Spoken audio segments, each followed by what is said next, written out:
Parce que finalement, biologiquement, on est tous intersexes, vu qu'on n'est pas dans une binarité biologique de genre, ça n'existe pas. C'est juste que vont être considérés comme intersexes des gens qui, explicitement, ne peuvent pas être mis génitalement dans une case ou l'autre à la naissance. Tout est fait pour qu'on continue à croire au mythe de la binarité biologique des sexes. Bref, il faut arrêter de croire en ce mythe de la binarité biologique qui n'existe pas.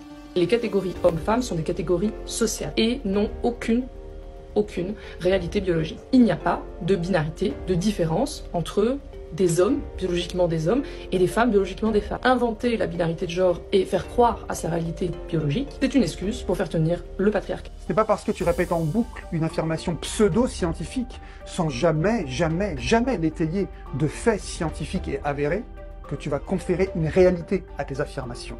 Donc le fameux spectre intersexe que tu évoques, moi je te donne des chiffres, c'est 98% de personnes qui naissent dites diadiques. Diadique, ça veut dire que si tu viens au monde avec une génitalité 100% masculine, eh bien on va dire que tu es un homme, et inversement, une génitalité féminine, on va dire que tu es une femme. Et le fameux spectre intersexe dont tu parles, ça ne représente au maximum que 2% des naissances.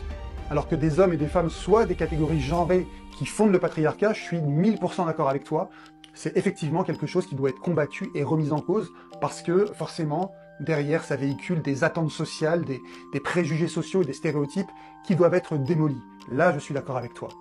Mais de là à dire que tout est social et rien n'est biologique, là c'est le militant ou la militante qui parle, ce n'est plus du tout une personne impartiale dans ses jugements. Si tu affirmes qu'il n'y a pas de binarité sexuelle, fais le test suivant. Tu prends 100 hommes adultes, tu prends 100 femmes adultes, tu les mets à poil, et ensuite, tu prends un enfant qui n'a pas du tout été conditionné par la société, par la culture, par rien du tout, et tu lui demandes, voilà, tu as ces 200 personnes, divise-les exactement en 2 groupes. À mon avis, beaucoup d'entre eux ne vont pas se casser la tête et vont mettre d'un côté les êtres qui ont un tuyau d'arrosage entre les jambes, et de l'autre côté, les êtres qui ont 2 melons sur la poitrine. Tu vomis tellement le patriarcat que tu es prêt ou prête à utiliser des pseudo-arguments scientifiques pour nier ces fameuses différenciations sexuelles biologiques sur lesquelles se fonde ce fameux patriarcat.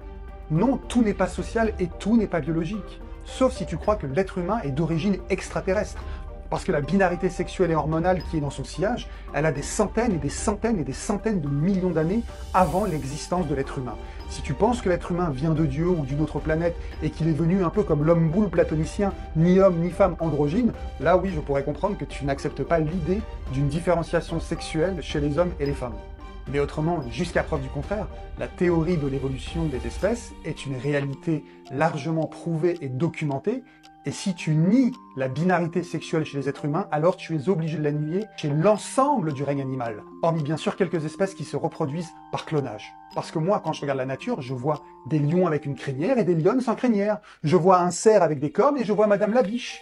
Je vois une grosse menthe religieuse femelle qui dévore un petit mâle qui est en train de faire ses petites affaires derrière elle. Mais en tenant le discours que tu tiens, tu nourris cette idée de l'exceptionnalisme de l'homme.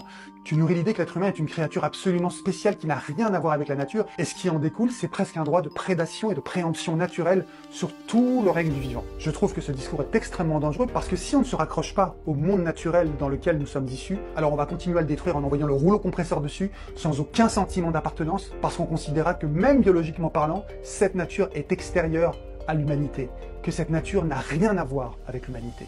Et ça, c'est hyper dangereux.